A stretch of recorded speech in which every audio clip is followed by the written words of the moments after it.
Hello friends, welcome back to our channel. Friends, వీడియోలో మనం ఈరోజు అన్ని న్యూస్ పేపర్లో వచ్చినటువంటి ఇంపార్టెంట్ ఎడ్యుకేషన్ అప్డేట్స్తో పాటు చాలా ముఖ్యమైనటువంటి కరెంట్ అఫైర్స్ కూడా రావడం జరిగింది. సో వాటన్నిటి గురించి 1 by 1 వీడియోలు అయితే చూద్దాం. సో వీడియో చూస్తున్న ప్రతి ఒక్కరు వీడియోని ఖచ్చితంగా లైక్ చేయండి. డైలీ 1 to 2 hours వర్క్ చేసి దాదాపుగా 8 న్యూస్ పేపర్ చదివి ఇన్ఫర్మేషన్ మీకు అందించడం జరుగుతుంది. చాలా మంది మన వీడియోస్ని చూస్తున్నారు కానీ లైక్ చేయట్లేదు. ఖచ్చితంగా లైక్ చేయండి. వీడియోకి అయితే నేను 1000 లైక్స్ ఎక్స్పెక్ట్ చేస్తున్నాను. సో ఇదివరకైతే యూజ్ ఉంటుందో వారికి షేర్ చేయండి. అదేవిధంగా సబ్స్క్రైబ్ చేసుకొని చూడండి. రెగ్యులర్గా మీకు జాబ్ అప్డేట్స్ అంతాయి. మన ఛానల్కి సంబంధించిన టెలిగ్రామ్ గ్రూప్లో కూడా జాయిన్ కాండి. సో దాంట్లో కూడా రెగ్యులర్గా జాబ్ అప్డేట్ షేర్ చేస్తున్నాను. మీకు చాలా యూజ్ ఉంటుంది. ఆ గ్రూప్లో కంపల్సరీ జాయిన్ కాండి. ఫ్రెండ్స్, మన ఛానల్ ద్వారా గ్రూప్ 2 అదేవిధంగా గ్రూప్ 3కి సంబంధించినటువంటి అన్ని సబ్జెక్టులతో కూడినటువంటి టెస్ట్ సిరీస్ అనేది మన యాప్లోకి తీసుకురావడం జరిగింది. సో దీని ద్వారా మొత్తం మీకు 250 టెస్టులు అయితే అందించడం జరుగుతుంది. ప్రశ్నలు తెలుగు మరియు ఇంగ్లీష్ మీడియంలో అయితే ఉంటాయి. సబ్జెక్ట్ వైజ్గా టెస్టులు ఉంటాయి అండ్ గ్రాండ్ టెస్టులు కూడా ఉండడం జరుగుతుంది. ప్రజెంట్ దీనిపైన 50% ఆఫర్ కూడా ఉంది. ఇంకా తెలంగాణ కల్చర్కి సంబంధించినటువంటి టాప్ 100 బిట్స్కి సంబంధించినటువంటి గ్రాండ్ టెస్ట్ కావచ్చు, అదేవిధంగా ప్రభుత్వ పథకాలకు సంబంధించినటువంటి గ్రాండ్ టెస్ట్ కూడా సో మన యాప్లో అయితే అందుబాటులో ఉంది. ఇంకా ఇండియన్ పాలిటిక్కి సంబంధించినటువంటి టెస్ట్ సిరీస్ కావచ్చు, తెలంగాణ చరిత్ర, తెలంగాణ ఉద్యమ చరిత్ర, అదేవిధంగా జనరల్ సైన్స్కి సంబంధించినటువంటి టెస్ట్ సిరీస్తో పాటు జనరల్ స్టడీస్కి సంబంధించినటువంటి షార్ట్ హ్యాండ్ రైటింగ్ నోట్స్, అదేవిధంగా కరెంట్ అఫైర్స్ పీడిఎఫ్ కూడా ఉంటాయి. పర్ మంత్కు 20 రూపీస్ చొప్పున చెల్లించి మీరు పీడిఎఫ్ను డౌన్లోడ్ చేసుకుని ప్రింట్ తీసుకోవచ్చు. యాప్ లింక్ కింద డిస్క్రిప్షన్లో ఉంటుంది. ప్రతి ఒక్కరు డౌన్లోడ్ చేసుకుని అక్కడ కోర్సెస్ ఉంటాయి అండ్ శాంపిల్ టెస్ట్లు పీడిఎఫ్స్ ఉంటాయి. చూసిన తర్వాత నచ్చితే కోర్సెస్ అయితే తీసుకోండి. ఫ్రెండ్స్, ఈరోజు అప్డేట్స్ కనుక చూసినట్లయితే మనకు ఫస్ట్ వచ్చేసి మన ఛానల్ ద్వారా గ్రూప్ 4కు సంబంధించినటువంటి ఎక్స్పెక్టెడ్ కట్ ఆఫ్ సంబంధించినటువంటి సర్వే అయితే కండక్ట్ చేస్తున్నాం. సో దానికి సంబంధించినటువంటి గూగుల్ ఫామ్ లింక్ కింద నేను డిస్క్రిప్షన్లో ఇచ్చాను. అదేవిధంగా ఫస్ట్ కామెంట్లో కూడా ఇస్తాను. సో దానిపైన కనుక క్లిక్ చేసినట్లయితే మీకు ఈ విధంగా అయితే ఓపెన్ అవుతుంది. ఇక్కడ మీరు స్టార్టింగ్లో నేము, తర్వాత మీ యొక్క జెండర్ అండ్ అదేవిధంగా district, paper 1 and paper 2 and overall marks enter చేసి అదేవిధంగా క్యాస్ట్ కూడా ఉంటుంది. మీ క్యాస్ట్ కూడా ఎంటర్ చేసి సబ్మిట్ చేయండి. సో ఇప్పటివరకు చాలా తక్కువ మంది అయితే ఎంటర్ చేయడం జరిగింది. ప్రతి ఒక్కరు మీ యొక్క మార్క్స్ ఎంటర్ చేసేటువంటి ప్రయత్నం చేయండి. సో మీరు ఎక్కువ మంది ఎంటర్ చేసినట్లయితే మనం ఒక 60 to 70% district wise cut off ఏ విధంగా ఉండబోతుందని గెస్ చేయవచ్చు. సో ప్రతి ఒక్కరు వీడియోని లైక్ చేసి ఈ లింక్ను మీ యొక్క గ్రూప్లలో షేర్ చేసేటువంటి ప్రయత్నం చేయండి. దానివల్ల ఎక్కువ మంది దీనిలో ఎంటర్ చేసేటువంటి ఛాన్స్ ఉంటుంది. సో అదేవిధంగా విత్ ఇన్ 2 or 3 డేస్లో దీనికి సంబంధించినటువంటి ఎక్స్పెక్టెడ్ కట్ ఆఫ్ వీడియో కూడా మీ ముందుకు తీసుకురావడం జరుగుతుంది. ప్రతి ఒక్కరు లైక్ చేసి సో లింక్ని అయితే కంపల్సరీ మీ యొక్క వాట్సాప్ గ్రూప్లలో షేర్ చేసేటువంటి ప్రయత్నం చేయండి. నెక్స్ట్ ఇక్కడ మనకు పేపర్లో వచ్చినటువంటి అప్డేట్స్ కనుక చూసినట్లయితే మనకు ఫస్ట్ వచ్చేసి 13,089 టీచర్ పోస్టులు భర్తీ చేయాల్సిందే అని చెప్పేసి ఇక్కడ ఒక అప్డేట్ అయితే చూడవచ్చు. సో దీనికి సంబంధించి ఈరోజు దాదాపుగా అన్ని న్యూస్ పేపర్లో అప్డేట్స్ అయితే వచ్చాయి. సో ఇక్కడ చూసినట్లయితే బీడ్ అభ్యర్థుల డిమాండ్, విద్యాశాఖ ఆఫీస్ ముట్టడికి యత్నం, అడ్డుకున్నటువంటి పోలీసులు, పరిస్థితి ఉద్రిక్తం అని చెప్పేసి ఇక్కడ చూడవచ్చు. సో ఇక్కడ ఇన్ఫర్మేషన్ కనుక చూసినట్లయితే రాష్ట్రంలో మెగా డిఎస్సి ప్రకటించి 13,000 టీచర్ పోస్టులను భర్తీ చేయాల్సిందే అని చెప్పేసి డిమాండ్ చేస్తూ హైదరాబాద్లోని విద్యాశాఖ కార్యాలయం ముట్టడికి ప్రయత్నించినటువంటి బీడ్ అభ్యర్థులు ఆందోళన ఉద్రిక్తంగా మారిందని చెప్పేసి ఇక్కడ ఇచ్చారు. సో ఎంపీ అదేవిధంగా బీసీ సంఘ నేత అయినటువంటి ఆర్ కృష్ణయ్య ఆధ్వర్యంలో ర్యాలీ నిర్వహించినటువంటి టీఆర్టీ అభ్యర్థులు అసెంబ్లీ వైపు చొచ్చుకెళ్లేటువంటి ప్రయత్నం చేయగా పోలీసులు అడ్డుకున్నారు. సో దీంతో పోలీసులు అభ్యర్థుల మధ్య వాగ్వాదం చోటు చేసుకుంది. ఈ క్రమంలోనే పోలీసులు లాఠీచార్జ్ చేయగా పలువురికి గాయాలయ్యాయి. సో పోలీసు అభ్యర్థులను అరెస్ట్ చేసి వివిధ పోలీస్ స్టేషన్లకు తరలించారు. ఈ సందర్భంగా అభ్యర్థులు మాట్లాడుతూ 7 ఏళ్లుగా 5 లక్షల మంది అభ్యర్థులు నోటిఫికేషన్ కోసం ఎదురు చూస్తున్నారని, కేవలం 5,000 పోస్టులు విడుదల చేయడం అన్యాయం అని చెప్పేసి ఆవేదన వ్యక్తం చేశారు. సో సీఎం కేసీఆర్ అసెంబ్లీలో హామీ ఇచ్చినటువంటి ఏవైతే 13,000 ఉపాధ్యాయ పోస్టులు వెంటనే భర్తీ చేయాలని డిమాండ్ చేశారు. సో ఆన్లైన్లో డిఎస్సి పరీక్ష వద్దని, ఆఫ్లైన్లో నిర్వహించాలని, పరీక్షకు 4 నెలల సమయాన్ని కేటాయించాలని డిమాండ్ చేశారు. సో పోస్టుల పెంపుపై నిర్ణయం తీసుకునే వరకు ధర్నాలు చేస్తామని చెప్పేసి ఇక్కడ హెచ్చరించినట్లు అప్డేట్ అయితే చూడవచ్చు. సో నేడు అండ్ రేపు బీడీ కాలేజీల బంద్ కూడా పిలుపునిచ్చినట్లు ఇక్కడ చూడవచ్చు. అదేవిధంగా పోస్టులు పెంచాలంటే కొడతారా, సో టీజేఏసీ కోదండరాం స్పందించినట్లు కూడా దీనికి సంబంధించి ఇక్కడ చూడవచ్చు. నెక్స్ట్ మరొక న్యూస్ పేపర్లో చూసినట్లయితే టీచర్ పోస్టుల లెక్కలు వేరయ్యా అంటే ఇక్కడ ఒక అప్డేట్ మనం చూడవచ్చు. సో విద్యాశాఖ లెక్క తేల్చింది 22,000, ప్రభుత్వం ప్రకటించింది 13,000, నియామకం జరిగేవి 5,000. హేతుబద్ధీకరణ నివేదికే కారణమా అంటే ఇక్కడ మనం చూడవచ్చు. ఇక్కడ చూసినట్లయితే మనకు ఉపాధ్యాయ కాళ్లపై అన్ని వైపుల నుంచి ఒత్తిడి పెరుగుతుంది. సో నిరుద్యోగుల ఆందోళనలు కావచ్చు, ప్రభుత్వ ఉపాధ్యాయ సంఘాల నేతల నుంచి అసంతృప్తి ఎక్కువ అవుతుంది. సో దీంతో విద్యాశాఖ మల్లగులాలు పడుతుంది. సో టీచర్ నియామక ప్రక్రియ రాజకీయంగా కలిసి వస్తుందని చెప్పేసి ప్రభుత్వం భావిస్తుంటే అసంతృప్తి విమర్శలకు దారితీస్తుందని చెప్పేసి ప్రభుత్వ వర్గాలు కంగారు పడుతున్నట్లు ఇక్కడ చూడవచ్చు.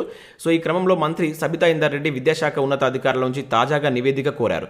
సో నియామక పోస్టులు పెంచడం సాధ్యమా, వాస్తవ ఖాళీలను వెల్లడించడం వీలవుతుందా, సో టీచర్లకు పదోన్నతులు కల్పించడం ద్వారా ఏర్పడే ఖాళీలను తర్వాత భర్తీ చేస్తామా అని భరోసా ఇవ్వగలమా అని ఆమె అధికారులను అడిగినట్లు తెలిసినట్లు ఇక్కడ చూడవచ్చు. అయితే దీనిపై విద్యాశాఖ అధికారులు నిస్సహాయత వ్యక్తం చేసినట్లు సమాచారం అని చెప్పేసి ఇక్కడ ఇచ్చారు. సో నిజానికి మనకు ఏవైతే ప్రకటించినవి మాత్రం అంటే మొత్తం విద్యాశాఖ లెక్క మాత్రం 22,000 ఉన్నాయి. కాకపోతే మనకు కేసీఆర్ గారు ప్రకటించిన 13,000, దానిలో 5,000 అనేది ఇప్పుడు భర్తీ చేయబోతున్నట్లయితే మనకు ప్రకటించడం జరిగింది. ఇది చాలా తక్కువ పోస్ట్ అనుకోవచ్చు. ఎందుకంటే చాలామంది దాదాపు ఒక 4 నుంచి 5 లక్షల మంది ఈ టీఆర్టీ నోటిఫికేషన్ కోసం వెయిట్ చేస్తున్నారు.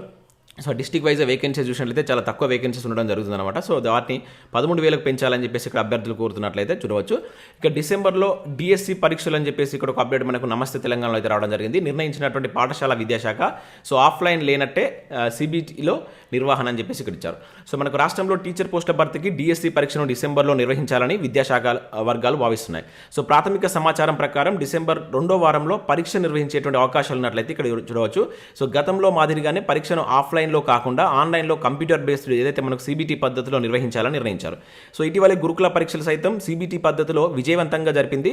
సో డిఎస్సిని సైతం సిబిటి పద్ధతిలో నిర్వహించాలని ప్రభుత్వం నిర్ణయించింది. సో టీఎస్ ఆన్లైన్ యంత్రాంగంతో సమన్వయం చేసుకుని పరీక్షా తేదీలు ఖరారు చేసే పనిలో అధికారులు ఉన్నట్లయితే ఇక్కడ చూడవచ్చు.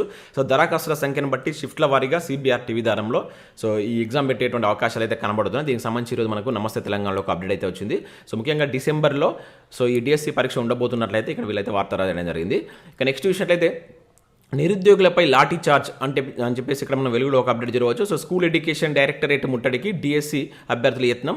సో ఎక్కడికక్కడే అడ్డుకొని అరెస్ట్ చేసినటువంటి పోలీసులు, అసెంబ్లీ పరిసర ప్రాంతాల్లో ఉద్రిక్తత, అభ్యర్థులను ఈడ్చుకెళ్లినటువంటి పోలీసులు. సో కేసులు పెడతామంటూ బెదిరింపులు, 13,500 పోస్టులు భర్తీ చేయాలని అభ్యర్థులు డిమాండ్ అని చెప్పేసి ఇక్కడ మనకు వెలుగులో ఒక వార్త అయితే రావడం జరిగింది. సో ఇక్కడ అభ్యర్థులపై చేసినటువంటి లాఠీ చార్జ్లకు సంబంధించిన ఇమేజ్ కూడా చూడవచ్చు. పోలీసు లాఠీ చార్జ్లో గాయపడ్డటువంటి నిరుద్యోగి అని చెప్పేసి కూడా ఇక్కడ ఇచ్చారు. సో దానికి సంబంధించి సేమ్ అప్డేట్ మనం ఇంతకుముందు ఏదైతే చూసామో అదే ఇన్ఫర్మేషన్ ఇక్కడ వెలుగు న్యూస్ పేపర్లో కూడా ఉంది. సో 13,500 పోస్టులు భర్తీ చేయాలని చెప్పేసి సో అక్కడ మనకు ఏదైతే విద్యాశాఖను ముట్టడించే ప్రయత్నంలో భాగంగా పోలీసులకు విద్యార్థులకు జరిగినటువంటి తోపులాట్లో సో పోలీసులు లాఠీ చార్జ్ చేశారని చెప్పేసి ఇది కరెక్ట్ కాదని చెప్పేసి ఇక్కడ న్యూస్ అయితే రావడం జరిగింది. ఇక నెక్స్ట్ నిరుద్యోగులపై నిరసనపై లాఠీ చార్జ్, అన్ని టీచర్ పోస్టులు కలిసి నోటిఫికేషన్ ఇవ్వాలని డిఈడి అభ్యర్థుల్లో డిమాండ్ అని చెప్పి సేమ్ అప్డేట్ ఇక్కడ ఆంధ్రజ్యోతిలో కూడా రావడం జరిగింది. సో కామారెడ్డిలో కేసీఆర్పై 1000 నామినేషన్లు వేస్తామంటే ఇక్కడ నిరుద్యోగులు చెప్పినట్లు కూడా మనకి ఇక్కడ అదనంగా ఆంధ్రజ్యోతిలో అయితే ఈ న్యూస్ అయితే రాయడం జరిగింది. ఇక నెక్స్ట్ పలువురు రాజకీయ నాయకులు కూడా దీనిపైన అయితే స్పందించడం జరిగింది. ఇక్కడ మనకు టీచర్ పోస్టులు భర్తీ చేయాలంటే లాఠీతో కొడతారా? సో కేసీఆర్ సర్కారుపై షర్మిల ఫైర్ అంటే ఇక్కడ చూడవచ్చు. అదేవిధంగా కిషన్ రెడ్డి కూడా దీనిపైన స్పందించినట్టు చూడవచ్చు. నిరుద్యోగులపై దాడి చేస్తారా కిషన్ రెడ్డి అని చెప్పేసి కూడా ఇక్కడ ఇచ్చారు. ఇక నెక్స్ట్ చూసినట్లయితే 25,000 టీచర్ పోస్టులకు మెగా డిఎస్సి ప్రకటించాలని చెప్పేసి ఇక్కడ ఆర్ కృష్ణయ్య డిమాండ్ చేస్తున్నట్లు సేమ్ అప్డేట్ మనకు వేరే న్యూస్ పేపర్. దాదాపు ఈ రోజు అన్ని న్యూస్ పేపర్లో మనకు ఈ అప్డేట్సే రావడం జరిగింది. నెక్స్ట్ అప్డేట్ కనుక చూసినట్లయితే ఖానాపూర్లో ఉచిత టెట్ కోచింగ్ సెంటర్ అని చెప్పేసి ఇక్కడ ఒక అప్డేట్ చూడవచ్చు. మనకు ఖానాపూర్ పట్టణంలో ఉన్నటువంటి హుదా మోడల్ స్కూల్స్లో మనకు బీఆర్ఎస్ పార్టీ నియోజకవర్గ అభ్యర్థి అయినటువంటి బుక్యా జాన్సన్ నాయక్ ఆధ్వర్యంలో ఉర్దూ మీడియంకు చెందినటువంటి నిరుద్యోగ యువతకు ఉచిత టెట్ కోచింగ్ సెంటర్ను ఏర్పాటు చేశారంటే ఇక్కడ ఒక అప్డేట్ అయితే రావడం జరిగింది. సో దీనికి సంబంధించి నియోజకవర్గానికి సంబంధించిన అభ్యర్థులు ఎవరైనా ఉన్నట్లయితే దీన్ని మీరు యూజ్ చేసుకున్నటువంటి ప్రయత్నం చేయండి. ఇక నెక్స్ట్ చూసినట్లయితే మనకి ఈనాడు ప్రతిభలో కనుక చూసినట్లయితే ఆధునిక భారతదేశ చరిత్రకు సంబంధించినటువంటి ఒక ఆర్టికల్ అయితే వచ్చింది. దాంతోపాటు ఇక్కడ చూసినట్లయితే సో ఇండియన్ జాగ్రఫీ పైన ఒక బిట్ బ్యాంక్ అయితే వచ్చింది. సో వీటిని డౌన్లోడ్ చేసుకొని ప్రాక్టీస్ చేసేటువంటి ప్రయత్నం చేయండి. సో ఇవి మనకు వివిధ న్యూస్ పేపర్లో వచ్చినటువంటి important education updates. Next current affairs చూద్దాం. సో చాలా ఇంపార్టెంట్ కరెంట్ అఫేర్స్ ఉన్నాయి, స్కిప్ చేయకుండా చూడండి. చూసే ప్రతి ఒక్కరు ఖచ్చితంగా లైక్ చేయండి. ఒకటే వీడియోలోనే మీకు ఎడ్యుకేషన్ అప్డేట్స్ అదేవిధంగా కరెంట్ అఫేర్స్ కలిపి అయితే అందించడం జరుగుతుంది. చాలా మంది చూస్తున్నారు కానీ లైక్ చేయట్లేదు, ఖచ్చితంగా లైక్ చేయండి. సో ఇక్కడ మనం ఫస్ట్ కరెంట్ అఫేర్ కనుక చూసినట్లయితే ప్రపంచంలోనే తొలి ఫ్లెక్స్ ఫ్యూయల్ కారు అని చెప్పేసి ఇక్కడ చూడవచ్చు. సో ఆవిష్కరించినటువంటి మంత్రి గడ్కరీ సో ఇథనాల్ గిరాకీతో ఇంధనదాతగా రైతన్నులు అని చెప్పేసి ఇక్కడ ఇవ్వడం జరిగింది.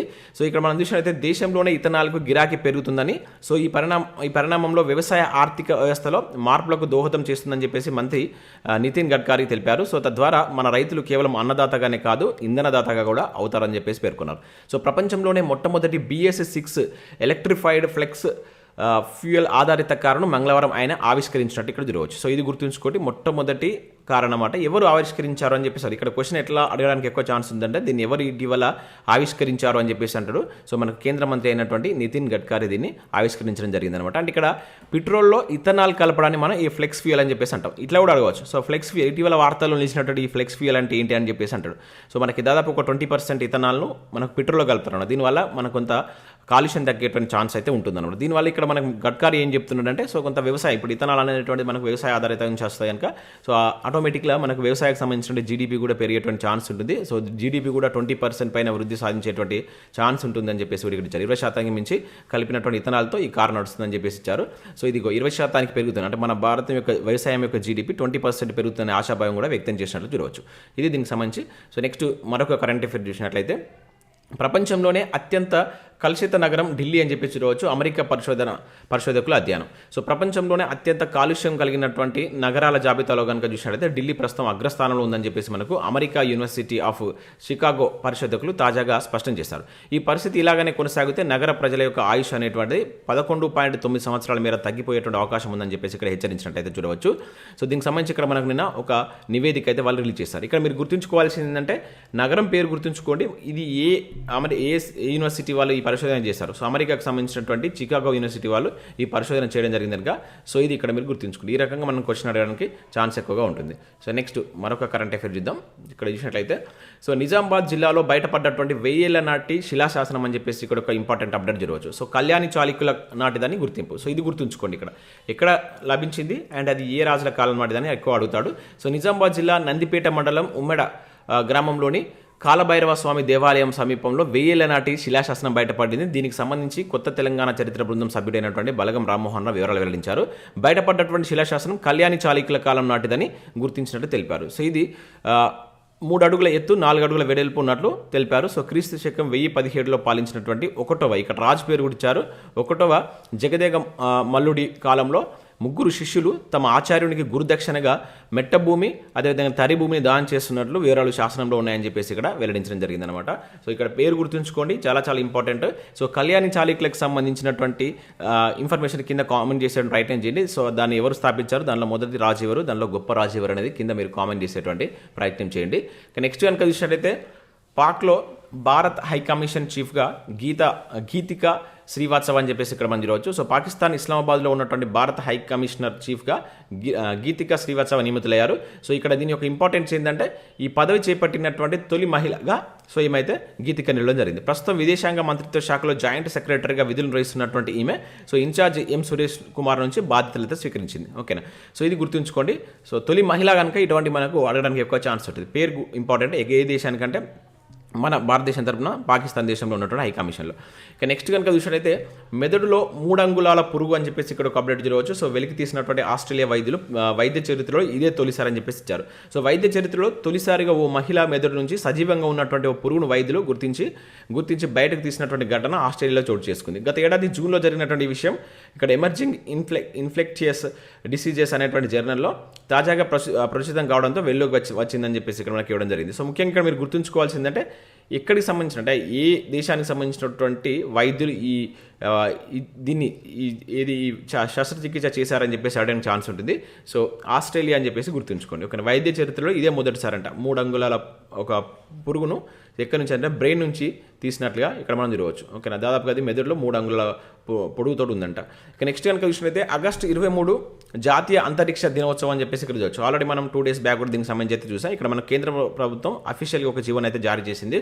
సో ఇక్కడ చంద్రయాన్ 3 మిషన్ జాబిల్లి దక్షిణ ధృవాన్ని ముద్దాడినటువంటి ఆగస్టు 23న జాతీయ అంతరిక్ష దినోత్సవం నేషనల్ స్పేస్ డేగా కేంద్ర ప్రభుత్వం ప్రకటించింది. సో ఈ మేరకు మంగళవారం కేంద్ర మంత్రివర్గం తీసుకున్నటువంటి నిర్ణయాలను సమాచార ప్రసార శాఖ మంత్రి అయినటువంటి అనురాగ్ ఠాకూర్ మీడియాకి ఇక్కడ వెల్లడించినట్లయితే రోజు. సో దీన్ని అఫీషియల్గా కూడా ప్రకటించారు. స్పేస్ డే ఎప్పుడైనా అడిగితే ఇప్పుడు మనం ఆగస్టు 23 అని చెప్పి చెప్పాల్సి ఉంటుంది.